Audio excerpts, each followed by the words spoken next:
Bonjour à toutes et à tous. Dans l'actualité, la situation sanitaire s'améliore dans la région et en Vendée. Dans le département, selon les dernières données de l'Agence régionale de santé, le taux d'incidence est actuellement de 142 cas positifs pour 100 000 habitants contre 153 ce mardi et 225 la semaine dernière. Le taux de positivité continue de baisser également. Les tests révèlent aujourd'hui 5,5% de cas positifs contre près de 8% la semaine dernière. Écoutez les précisions de Pierre Blaise, le directeur du projet régional de santé.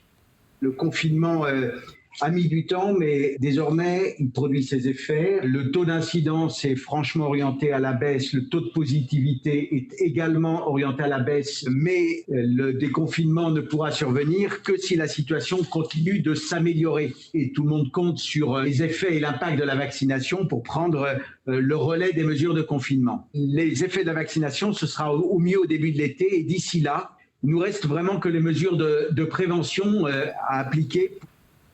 Et concernant la vaccination, justement, un quart de la population française a désormais reçu au moins une dose de vaccin. 11% des Français sont totalement vaccinés. Et à partir de mercredi prochain, les doses supplémentaires seront accessibles à toutes les tranches d'âge. Chacun pourra prendre rendez-vous 24 heures avant et recevoir des doses encore non utilisées. Les zones touristiques comme le littoral vendéen par exemple devraient être également dotées de davantage de doses cet été pour faciliter la vaccination des touristes. Et enfin au chapitre éducation, l'ARS et le rectorat de Nantes recensent une école fermée en Vendée actuellement. Au total, les cours ont dû s'arrêter dans 71 classes depuis la rentrée après la découverte d'une quarantaine de cas positifs parmi les élèves. Conséquence de la crise sanitaire et des différents confinements, de nombreuses opérations chirurgicales ont été reportées. La prise en charge et le suivi des patients atteints de cancer ont également pris du retard, une situation qui peut engendrer du stress pour les personnes en rémission. La Ligue contre le cancer de Vendée constate également une baisse des dépistages depuis le début de l'épidémie. Reportage Alix Lanos.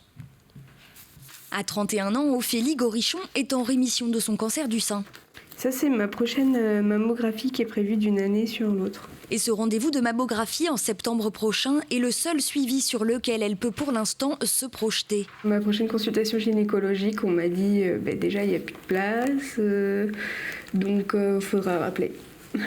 Un décalage de prise en charge lié au retard accumulé au moment du premier confinement, quand dépistage et traitement ont été retardés, voire suspendus. On se sent un peu mis de côté quand même. Avec d'habitude, on passe pas entre guillemets prioritaire, mais on se dit qu'on a un cancer, donc qu'on est plutôt bien prise en charge.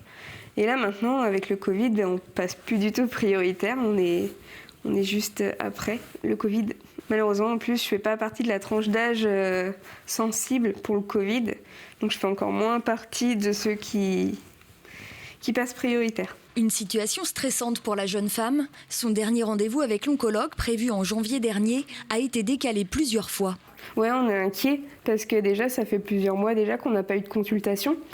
Donc on se dit, est-ce que tout va bien, comment je vais, est-ce que je suis en récidive ou pas. Ophélie attend également une date pour qu'on lui retire sa chambre implantable.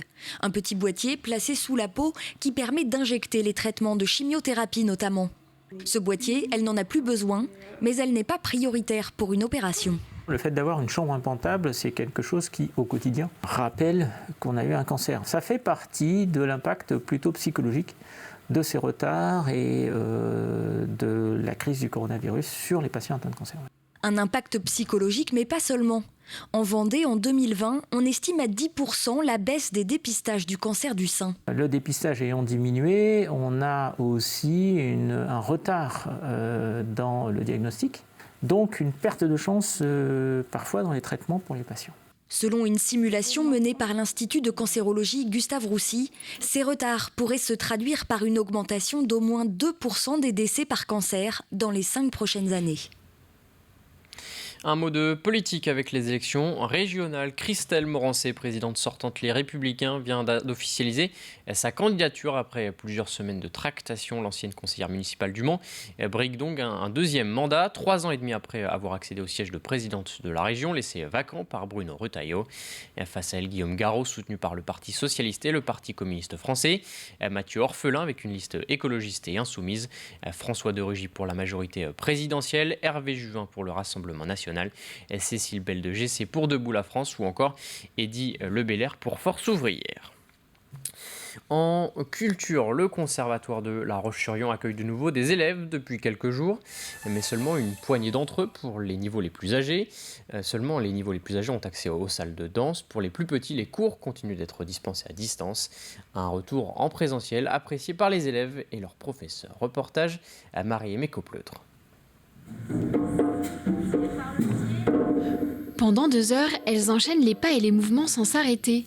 Âgées de 15 à 18 ans, ces jeunes filles ont été privées de danse pendant plusieurs mois. Un manque important, car pour elles, la danse est plus qu'un sport. Au lycée, on est en demi-jauge, du coup on voit moins de gens. Et il y a des gens que je vois qu'au conservatoire, que je ne pourrais plus voir sans le conservatoire par exemple. Donc ça permet de garder un lien social et de pouvoir parler avec des gens et même de danser avec eux, c'est cool. Oui, je pense que c'est bien parce que déjà qu'on ne peut pas beaucoup sortir dehors, ça permet de voir du monde, de danser, de se défouler, donc c'est agréable. Ça me permet aussi de garder ce lien avec l'art et de toujours être en développement un peu, de continuer le développement artistique. La période sans élèves a été compliquée pour les professeurs. Certains ont souhaité maintenir les cours en visioconférence, un apprentissage pas forcément idéal. Pour Juliette Véza, professeure au conservatoire, le maintien des cours en présentiel est une nécessité. Ça leur fait un espace où ils peuvent aller chercher dans le corps, ils peuvent aller chercher dans les sensations, dans l'énergie, ils peuvent aller chercher dans le groupe. Le sens du collectif, pour nous, dans nos pratiques collectives, est vraiment important. La création, la créativité, l'expressivité. Donc, spécifiquement pour les 3e cycles, je pense que c'est vraiment important d'avoir une continuité de formation. Avec moins de pratique et de suivi, les élèves peuvent se démotiver. Certains professeurs craignent un abandon des activités. J'ai pas l'impression qu'en danse, on va avoir des grosses pertes. Après, on verra vraiment à la rentrée ce qui se passe. Je sais que j'ai des collègues musiciens qui sont assez inquiets. J'ai pas cette sensation-là en danse, mais bon, on ne sait pas. On sait pas. En attendant la rentrée, l'ouverture progressive des salles de spectacle a donné un peu d'espoir au conservatoire. Les classes de danse organiseront des prestations publiques qui auront lieu les 11, 12 et 23 juin prochains. On termine ce journal avec du cyclisme. Le Tour de France a lancé cette année le label Ville à vélo du Tour de France pour mettre en avant les communes qui encouragent la pratique du cyclisme au quotidien. 2 villes vendéennes ont été labellisées, La Roche-sur-Yon et Fontenay-le-Comte. C'est la fin de cette édition. Je vous retrouve à 18h pour un nouveau journal.